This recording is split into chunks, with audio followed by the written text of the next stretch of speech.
അഖിൽമാരാറൻ പറയുന്നത് ഒരു പേഴ്സണൽ ഇന്റർവ്യൂവിൽ നടത്തിയപ്പോഴാണെങ്കിലും അല്ലെങ്കിൽ അല്ലാതെയാണെങ്കിലും ലൈവിലാണെങ്കിലും പറയുന്നത് 2 പേരുകൾ ഒരു വോയിസ് നോട്ട് ഇതിൽ തന്നെയാണ് അഖിൽമാരാർ പറയുന്നത്. പക്ഷെ എനിക്ക് ഇപ്പോൾ അത് കാണിക്കാൻ പറ്റില്ല, നിങ്ങളിലേക്ക് എത്തിക്കാൻ പറ്റില്ല. പക്ഷെ എന്റെ കയ്യിൽ തെളിവുകളുണ്ട്. ശരിക്കും അഖിൽമാരാർ എന്ന് പറയുന്ന ആളുടെ കയ്യിൽ ഇതിന് ബിഗ് ബോസിനെതിരെയുള്ള തെളിവുകൾ ഉണ്ടാകുമോ? നട്ടലുണ്ടെങ്കിൽ അയാൾ തെളിവുകൾ കാണിക്കട്ടെ, അതല്ല ചങ്കൂറ്റം. അപ്പൊ അത് കാണിച്ചുകൊണ്ടൊരു കാര്യം പറയണായിരുന്നു. നമ്മളിപ്പോ ഒരു കമ്പനിക്കെതിരെ വന്ന് പ്രതികരിക്കാം.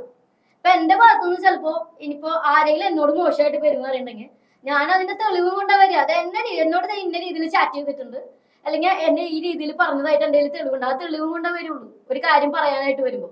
ഇയാൾ അതല്ല ചെയ്യുന്നത്. 2 പേരെന്നാണ് പറയുന്നത്. ബാക്കി എല്ലാവരും പുണ്യാളന്മാരാക്കി 2 പേരെന്ന് പറയുമ്പോൾ ഒരു വ്യക്തി വൈരാഗ്യം ഉണ്ടോ? വോയിസ് നോട്ട് അല്ലെങ്കിൽ ആ 2 പേരെ പേര്, ഫോട്ടോ ഇതൊക്കെ കാണിക്കാനുള്ള ചങ്കൂറ്റി ഇയാൾക്ക് ഇല്ലെന്ന് ചോദിക്കണം. നട്ടലില്ലേ?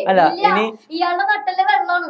സപ്പോസ് നാളെയോ അടുത്ത ദിവസങ്ങളിലോ 2 പേരുടെ പേര് പറയുകയാണ്, ഇവർ ശരിക്കും ജെന്യുവൻ ആയിട്ടുള്ള ആൾക്കാരായിരിക്കുമോ? ഇല്ലെങ്കിൽ അഖിൽമാരാർക്ക് വ്യക്തി വൈരാഗ്യത്തിന്റെ പേരിൽ 2 പേര് പറയുകയാണ്. ഇപ്പോൾ അങ്ങനെ ഒരു സാഹചര്യം ഉണ്ടാവില്ലേ?